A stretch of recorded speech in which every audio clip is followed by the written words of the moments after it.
Guys, welcome to our channel. और आज हम लेके आए 6 most dangerous missiles of Pakistan. So देखा जाए तो पाकिस्तान के पास हमने सुना हुआ है काफ़ी खतरनाक मिसाइल्स है। और इवन हम जो देख रहे थे बांग्लादेश वाली वीडियो में भी, तो उसमें भी यही बात हो रही थी किस तरीके से बांग्लादेश जो है वो पाकिस्तान से मिसाइल्स भी बाई कर सकता है। और इवन पाकिस्तान के पास न्यूक्लियर वॉरहेड्स भी बहुत सारे हैं। सो देखते हैं ये मिसाइल्स कौन सी हैं। और हम लोगों को सबको ही पता है कि कुछ वीडियोस में हमने देखा भी कि पाकिस्तान के पास इतने न्यूक्लियर बॉम्ब है कि मतलब वो 5th कंट्रीज में आ जाएगा 2025 तक जिसके पास सबसे ज़्यादा न्यूक्लियर बॉम्ब थे। तो अपने में बहुत ज़्यादा बहुत बड़ी बात है पाकिस्तान के लिए। और पाकिस्तान अभी भी ऐसा है कि वो चाहता है कि अपनी कलेक्शन और बढ़ाए न्यूक्लियर बॉम्ब की। और अब देखते हैं कि जो पाकिस्तान उनके पास जो 6 सबसे डेंजरस मिसाइल्स है वो कौन सी है। तो स्टार्ट करते हैं वीडियो को। नंबर 6, नसर। दोस्तों, पाकिस्तान के ज्यादातर मिसाइल्स में लिक्विड फ्यूल इस्तेमाल किया जाता है और इस लिक्विड फ्यूल की वजह से इन मिसाइल्स को चलाने के लिए लगभग 5 से 6 घंटे का टाइम लग जाता है। मगर नसर नामी इस मिसाइल में सॉलिड फ्यूल का इस्तेमाल किया जाता है, जिसकी वजह से इस मिसाइल को चलाने के लिए आधे घंटे से भी कम टाइम लगता है। इस मिसाइल की रेंज 60 किलोमीटर तक है और ये मिसाइल एक न्यूक्लियर मिसाइल है। दोस्तों, ये मिसाइल इसलिए बनाया गया था कि अगर इंडिया जैसा करीबी मुल्क पाकिस्तान पर हमला करता है और इंडिया की फौज पाकिस्तान में दाखिल होती है तो पाकिस्तान इंडिया की फौज पर नसर मिसाइल से हमला करेगा। थोड़े फासले तक मार करने वाला ये जोहरी मिसाइल इंडिया की फौज को बॉर्डर पर ही नेस्तो नबूद कर देगा। इसी वजह से इंडिया इस मिसाइल से बहुत खौफजदा होता है और पाकिस्तान पर चढ़ाई करने का कभी ख्वाब भी नहीं देखता। इसके अलावा ये मिसाइल मोबाइल लॉन्च पैड से चलाया जाता है, जिसकी वजह से इसे मुल्क के किसी भी कोने से चलाया जा सकता है। नंबर 5, अबाबील। दोस्तों, नसर के बाद अबाबील मिसाइल पाकिस्तान के दिफा को और मजबूत बना देता है और ये पाकिस्तान का पहला ऐसा मिसाइल है जिसमें MIRV यानी कि मल्टीपल इंडिपेंडेंट रेंट्री व्हीकल टेक्नोलॉजी का इस्तेमाल किया गया है। और अबाबील नामी इस मिसाइल की खसूसियत ये है कि ये मिसाइल 5 एटम बम इकट्ठे ले जा सकता है। इस हैरानकुन मिसाइल की रेंज 2200 किलोमीटर तक है और ये अपने टारगेट को परफेक्टली हिट करने की सलाहियत रखता है।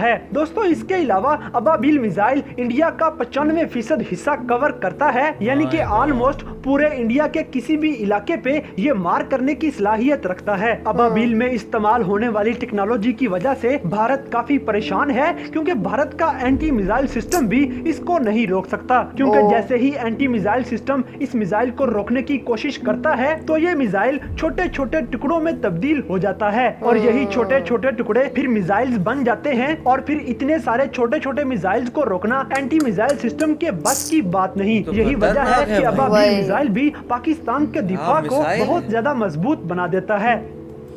नंबर 4, गौरी। दोस्तों, पाकिस्तान में मिसाइल बनाने के इस वक्त 2 प्रोग्राम चल रहे हैं, जिनमें से एक मिसाइल डॉक्टर अब्दुल कदीर की टीम के मतहत बनाया जा रहा है और इस टीम में माहिर तरीन इंजीनियर्स और साइंसदानों का इस्तेमाल किया जा रहा है। और इस मिसाइल का नाम गौरी है, जिसमें लिक्विड फ्यूल पर चलने वाली मोटर्स का इस्तेमाल किया गया है। और इस मिसाइल में इस्तेमाल होने वाली टेक्नोलॉजी जदीद तरीन टेक्नोलॉजी है। इस मिसाइल के कम्प्लीट होने के बाद पाकिस्तान के पास भी ऐसा मिसाइल आ जाएगा जो कि ICBM यानी कि इंटर कॉन्टिनेंटल बैलिस्टिक मिसाइल का हामिल होगा। यानी कि इस मिसाइल की इतनी रेंज होगी कि इसे एक बर्रे आजम से दूसरे बर्रे आजम तक मार किया जा सकेगा। इस मिसाइल के बनने के बाद पाकिस्तान, ऑस्ट्रेलिया, बरतानिया, हत्ता के अमेरिका तक भी हमला करने की सलाहियत का हामिल हो जाएगा। दोस्तों, इससे पहले डॉक्टर अब्दुल कदीर खान ने गौरी 1 मिसाइल तैयार किया था और इस मिसाइल को 6 अप्रैल 1998 में टेस्ट किया गया था। और गौरी 1 मिसाइल को मोबाइल लॉन्चर की मदद से कहीं से भी फायर किया जा सकता है। गौरी 1 मिसाइल 1000 किलोग्राम के वारहेड के साथ 1500 किलोमीटर तक मार कर सकता है। इसके बाद अप्रैल 1999 में गौरी 2 मिसाइल का कामयाब तजर्बा किया गया और इसे भी मोबाइल लॉन्चर की मदद से मुल्क के किसी भी कोने से फायर किया जा सकता है। गौरी 2 मिसाइल 1800 किलोग्राम के वारहेड्स के साथ 2000 किलोमीटर तक मार करने की सलाहियत रखता है। इसके बाद गौरी 3 बनना शुरू हुआ और इसका कामयाब टेस्ट 29 सितंबर 1999 में किया गया। मगर ये टेस्ट सिर्फ इसके इंजन का टेस्ट था और इसकी रेंज का टेस्ट जून 2004 में किया जाना था। और गौरी 3 नामी इस मिसाइल को भी मोबाइल लॉन्चर से फायर किया जा सकता है और ये मिसाइल 2200 किलोग्राम वारहेड्स के साथ 3000 से 5000 किलोमीटर तक मार करने की सलाहियत रखता है। और 1998 से तैयार किया जाने वाला ये मिसाइल आज तक टेस्ट नहीं किया जा सका और इसी मिसाइल की वजह से पाकिस्तान को मल्टी स्टेज टेक्नोलॉजी पर अबूर हासिल हो चुका है। नंबर 3 टीपू। दोस्तों अब मैं जिस टीपू। मिसाइल के बारे में आपको बताने जा रहा हूँ, इस मिसाइल की खसूसियात को सुनकर पाकिस्तान का बड़े से बड़ा दुश्मन भी कांप जाता है। टीपू मिसाइल को भी मोबाइल लॉन्चर की मदद से पाकिस्तान के किसी भी मोबाइल हिस्से से लॉन्चर। फायर किया जा सकता है और इस मिसाइल में इतनी सलाहियत मौजूद है कि ये 4500 किलोग्राम का एटम बम उठाकर 7000 से 8000 किलोमीटर तक अपने हदफ को निशाना बना सकता है। और दोस्तों अगर इस मिसाइल पर वार हेड के वजन को कम कर दिया जाए तो आपका ये टीपू मिसाइल 10,000 किलोमीटर तक भी अपने निशाने को मार कर सकता है। और आपको एक मजे की बात बताता चलूं कि 10,000 किलोमीटर का मतलब है कि इस दुनिया पर मौजूद जितना भी खुश्की का हिस्सा है उधर किसी भी जगह पर मार की जा सकती है। और यही वजह है कि टीपू मिसाइल की वजह से पाकिस्तान नाकाबिले यकीन हद तक ताकतवर तरीन मुल्क बन चुका है।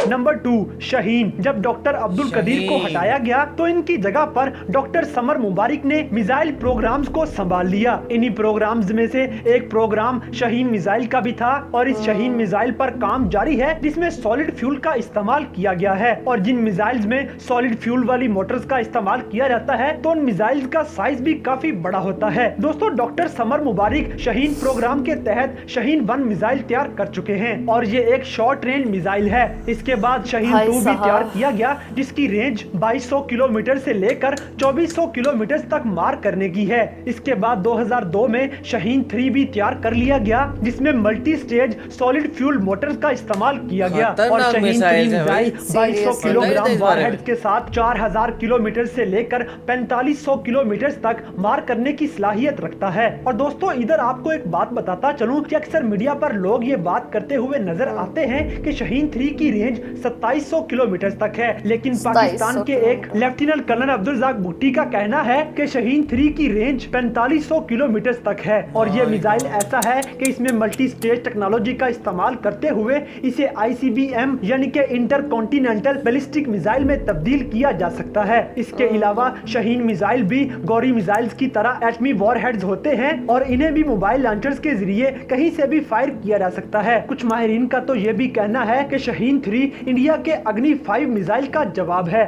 नंबर 1 तैमूर। दोस्तों पाकिस्तान अब एक ऐसे प्रोजेक्ट पर काम कर रहा है जिसकी तकमील के बाद अमेरिका जैसी सुपर पावर भी अपनी गंदी नजर पाकिस्तान पर से हमेशा के लिए हटा लेगा। दोस्तों ICBM टेक्नोलॉजी का हामिल यह मिसाइल 2017 में बनाना शुरू कर दिया गया था और इस मिसाइल का नाम तारीखी इस्लामी फातेह अमीर तैमूर के नाम पर रखा गया और 2018 में तैमूर मिसाइल पर काम तेज कर दिया गया और इस मिसाइल को 2027 तक टेस्ट कर लिया जाएगा और 2028 तक इसे बकायदा सर्विस में शामिल भी कर लिया जाएगा। ये मिसाइल भी पाकिस्तान के अबाबील मिसाइल जैसी खसूसियात रखता होगा और इस मिसाइल में भी MIRV टेक्नोलॉजी का इस्तेमाल किया गया है और ये मिसाइल भी इंडिया के एंटी बैलिस्टिक मिसाइल सिस्टम को धोखा देने के लिए तैयार किया जा रहा है। और तैमूर मिसाइल में ये सलाहियत मौजूद है कि ये न्यूक्लियर और नॉन न्यूक्लियर वॉरहेड्स ले जा सकता है। इसके अलावा तैमूर मिसाइल में जदीद इलेक्ट्रॉनिक सिस्टम और आर्टिफिशियल इंटेलिजेंस का इस्तेमाल किया गया है जिनकी मदद से इस मिसाइल को जो भी टारगेट दिया जाएगा ये उसको हर हाल में हिट करके ही रहेगा। इस मिसाइल के बारे में एक और खास बात ये भी है कि इसे जमीन के अंदर से लॉन्च किया जाएगा जिसे सीलोस भी कहा जाता है और इस मिसाइल की ऑपरेशनल रेंज 10,000 किलोमीटर तक बताई जा रही है। इसके अलावा ये 500 से लेकर 800 टन तक वॉरहेड्स ले जाने की सलाहियत भी रखता होगा। इसके अलावा ये मिसाइल मार्क 20 की रफ्तार से अपने टारगेट की तरफ बढ़ेगा। इस मिसाइल के कंप्लीट हो जाने के बाद पाकिस्तान नाकाबिले तस्खीर हद तक ताकतवर तरीन मुल्क हो जाएगा। वाओ, बहुत ही इंफॉर्मेटिव वीडियो थी ये। और हम लोगों को पता लगा कि पाकिस्तान के पास कितने मतलब कि पावरफुल डेंजरस मिसाइल्स है जिसमें से गौरी एक है, तैमूर है और टीपू है। जो टीपू के बारे में हम लोगों ने जाना कि जो मतलब कि जो मीडिया उनका कहना है कि वो 2400 किलोमीटर के कवर अप कर लेता है, जैसा ऐसा बिल्कुल भी नहीं है। 4300 किलोमीटर कवर कर सकता है। और फिर हम लोगों को पता लगा कि जो तैमूर है वो सबसे ज़्यादा डेंजरस है। वो इतना ज़्यादा डेंजरस है, वो अमेरिका जैसी कंट्री कंट्री को भी मतलब कि बीट कर सकता है, और वो 2027 में वो भी लॉन्च हो जाएगा, वो भी पार्ट बन जाएगा बेसिकली आर्मी का। तो ये बहुत इंफॉर्मेटिव वीडियो थी और इसको ये देखकर तो पता लगा कि सीरियसली पाकिस्तान के बाद बहुत खतरनाक मिसाइल्स है। एक्चुअली जितनों के नाम देखो वो सारी सबके सब खतरनाक है, उनकी रेंज, क्योंकि स्टार्ट जो की थी वो तो सिर्फ 60 किलोमीटर से की थी, तो मुझे लगा था बहुत ज़्यादा आगे नहीं जाएंगी, लेकिन वो 4000-5000 किलोमीटर, तो इसका मतलब वो तो पूरा इंडिया की रेंज कवर कर सकती है। और बहुत ही स्ट्रॉन्ग, बहुत ही लाइक एटॉमिक वॉरहेड्स कैरी करने वाली वो मिसाइल्स हैं। तो आप सबका इस बारे में क्या कहना है, आप हमें कमेंट सेक्शन में ज़रूर बताएगा। तो ऐसे ही लाइक करते जाइए, कमेंट करते जाइए, शेयर करते और जाइए सब्सक्राइब करते जाइए। बाय।